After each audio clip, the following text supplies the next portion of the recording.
Actemra, also known as tocilizumab, was the first humanized monoclonal antibody made that targets the interleukin-6 receptor. It was originally developed in 2003 by Chugai, a Japanese subsidiary of Roche, and was later approved by the FDA for use against rheumatoid arthritis in 2010. Since then, it's been approved for use in other types of arthritis and cytokine release syndrome, and more recently, COVID-19, as it helps to lessen the effects of the cytokine storm that causes acute pulmonary treatment injury. So, what does IL-6 do? Well, interleukin 6 is a pro inflammatory cytokine, and it was discovered in 1986 as a B cell stimulant initiating IgG production.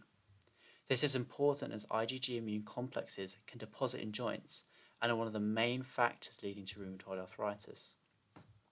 But IL-6 isn't just a B cell stimulant, and it also leads to a lot of other things, such as PGE2 production in the hypothalamus once it crosses the blood-brain barrier. This leads to fever.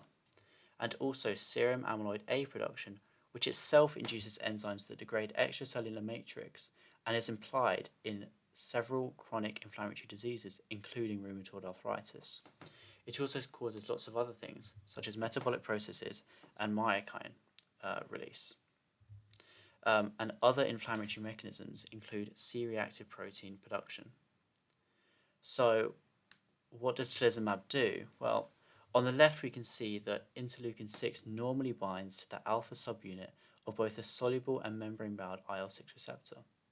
This causes the IL-6 receptor to dimerize, and a JAK-STAT pathway leads to an effect. On the right, however, we can see what happens in the presence of tocilizumab. This also binds to the alpha subunit and prevents IL-6 from reaching the binding pocket of the receptor, thus stopping the dimerization and so stopping the effect of IL-6 in the cell. It is important to note as well that tocilizumab inhibits both the IL-6 classical and trans signaling pathways. So how do we make it? Well, firstly, we inject a mouse with the antigen, in this case the alpha subunit of the IL-6 receptor, and then take out its spleen cells. You fuse these with myeloma cells, a type of bone cancer, to form hybridomas.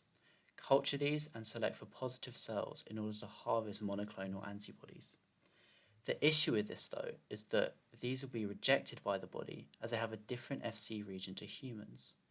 The solution to this, then, is to use DNA recombination to combine the complementary determining region, the part that binds to the receptor, with a scaffold of a human antibody to form a humanized antibody.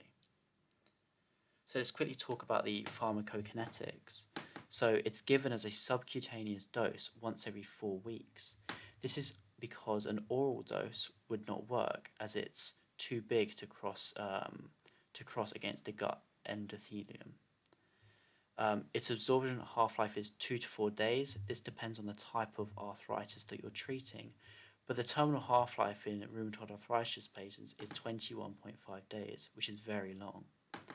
It's not metabolized by the liver, and it's not excreted in urine as it's too big, so instead it's metabolized by proteasomes into smaller proteins, which are then recycled.